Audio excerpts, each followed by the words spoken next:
साहेब, आपण प्रभाग क्रमांक 10 मध्ये आपल्या घरातील महिला दिलेली आहे नगरसेवक पदासाठी. काय सांगाल, काय विजन घेऊन आपण पुढे चालले?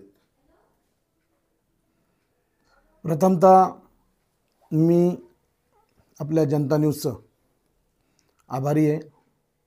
तुम्ही आमची प्रतिक्रिया घेण्यासाठी व सार्वत्रिक निवडणूक 2025च्या रणधुमाळीमध्ये कुठल्या नगरसेवकाचं काय विजन आहे हे जाणण्यासाठी उमेदवारांच्या पर्यंत तुम्ही पोहोचत आहे, त्याबद्दल तुमचे मनपूर्वक आभार.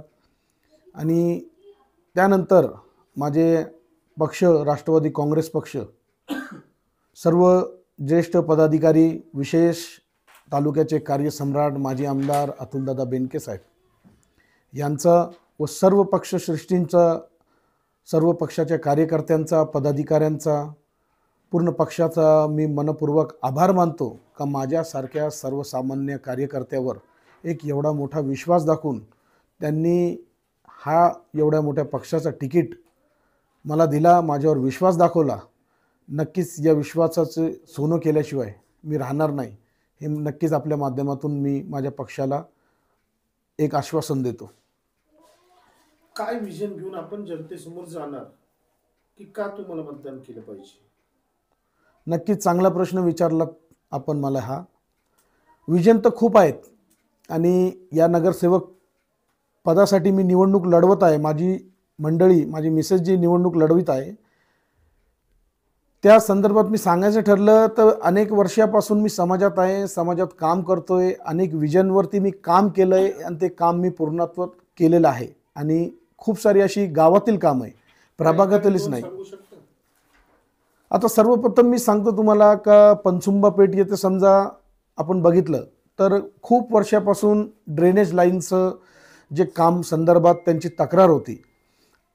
आणि ती तक्रार त्यांची अशी होती का तिथं सगळं सांडपाणी आणि सगळं ड्रेनेजचं पाणी असं हे तुंबायचं आणि ते पाणी अत्यंत ते मशिदीसमोर, दर्ग्यासमोर, राहत्या वस्तीमध्ये, भरवस्तीमध्ये लोकांच्या घरासमोर ते पाणी तुंबायचं. विशेष काही लोकांचे तिथून मला फोन आलेत, लोक तिथली, त्यांनी मला हा प्रश्न सांगितला.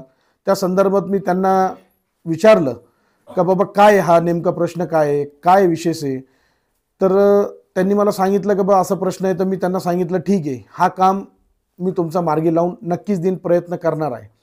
तर आमदार अतुलदादा बेनके साहेब यांना मी फोन लावला. त्या प्रश्नासंदर्भात त्यांना सांगितलं 1 महिन्यात त्या कामाची पूर्तता करून ते काम मार्गी लागल आणि ते काम आज पूर्णत्वावर आहे आणि ते काम पूर्ण झालं आहे. त्याबद्दल लोकांनी माझे तिथं आभारही व्यक्त केले. तर विजन खूप सारे आहेत, खूप सारी कामं आहेत आणि इथून पुढं जर या पदावर माझ्या मंडळीला विराजमान केलं तर त्या संदर्भात मी अनेक कामं प्रभागात खूप मनाने आणि खूप अत्यंत चिकाटीने प्रभागाचं विकासाचे धोरण मी आखणार आहे आणि हा माझा विजन आहे. आता रस्ते, पाणी, लाईट ह्या रेग्युलर समस्या आहेत, या प्रत्येक नगरसेवकाच्या काळात होतात, नाही होत. त्याच हे सोडून नवीन काय करणार? नवीन विजन डोक्यात आहे आमचे का आता खूप दिवसापासून माझ्या एक डोक्यात विषय आहे का एक अभ्यासिका आपण इथं केली पाहिजे प्रभागात, म्हणजे स्टडीसाठी. आणि आज ज्या प्रकारे आमचा समाज हा एज्युकेशनच्या माध्यमातून ज्या गतीने पुढे चालला आहे, त्या विजनाला आणि त्या धोरणाला डोक्यात घेऊन एक संकल्पना माझ्या डोक्यात आहे का एक चांगली अभ्यासिका या प्रभाग नंबर 10 मध्ये झाली पाहिजे, जी आजपर्यंत नाही आहे. सर्वप्रथम हा विजन माझा आहे का त्यावरती एक अभ्यासिका चांगली करायची. त्यानंतर माझे युवकांचे जे आहे, आमचे सर्व प्रभाग नंबर 10 मधील गावातील अनेक युवक आहेत, त्यांची मागणी आहे का इथं एक आपल्याला व्यायामशाळा करायची आहे. दुसरं विजन म्हणजे ती व्यायामशाळा. ते व्यायामशाळेसाठी मी या अगोदर पण प्रयत्नशील होतो आणि यानंतरही प्रयत्नशील राहणार.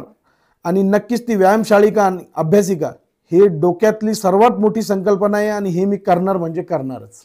आता प्रभाग क्रमांक 10 मधील जनतेला आपण काय आवाहन करणार? प्रभाग क्रमांक 10 मधील जनतेला हे आवाहन करणार का अहोरात्र आम्ही ज्या पद्धतीने, ज्या चिकाटीने समाजासाठी उभं राहतोय, ज्या हेतूने, ज्या दृष्टिकोनातून आम्ही काम करतोय, नक्कीच जनता या विश्वासाने आमच्या पाठीशी राहणार आणि माझी सर्व जनतेला प्रभाग क्रमांक 10 मधील जनतेला विनंती आहे की राष्ट्रवादी काँग्रेस पक्ष घड्याळ या चिन्हा पाठीमागे राहून तेथील सर्व उमेदवारांना त्यांनी निवडून द्यावं आणि या गावाचा विकासामध्ये हातभार लावावा. कारण विकासाच्या दृष्टिकोनातनं आमदार अतुलदादा बेनके साहेब यांनी जे विकासाचे धोरण आखले हे धोरण दुसऱ्या कुठल्याही नेत्याकडे आम्ही बघितलेले नाही आहे आणि जे विजन आम्ही घेऊन चालतोय त्या दृष्टिकोनातनं प्रभागाच्या विकासासाठी राष्ट्रवादी काँग्रेस पक्षाच्या हातात ही नगरपालिका खूप महत्त्व आहे. त्यांच्या नगरपालिका त्यांच्या हातात देणं आणि वरतून फंडिंग आणणं. कारण आमचे पालकमंत्री अजितदादा पवार साहेब आहेत, या जिल्ह्याचे पालकमंत्री आहेत आणि माझी विनंती आहे आपल्याला सर्वांना की घड्याळावरील सर्व उमेदवारांना निवडून द्यावं ही माझी सर्वांना विनंती आहे. त्यामध्ये प्रभाग क्रमांक 10 मधील नगराध्यक्षपदाचे उमेदवार आमचे स्नेहल निलेश खोत पुरुष उमेदवार, वाजिद अब्दुल रज्जाक इनामदार आणि महिला उमेदवार हिना तौसिफ अत्तार यांना प्रचंड बहुमताने विजय करावा अशी मी आपल्या सर्वांना विनंती करतो आणि आमच्या पाठीशी ठामपणे उभे राहावा हीच विनंती. धन्यवाद.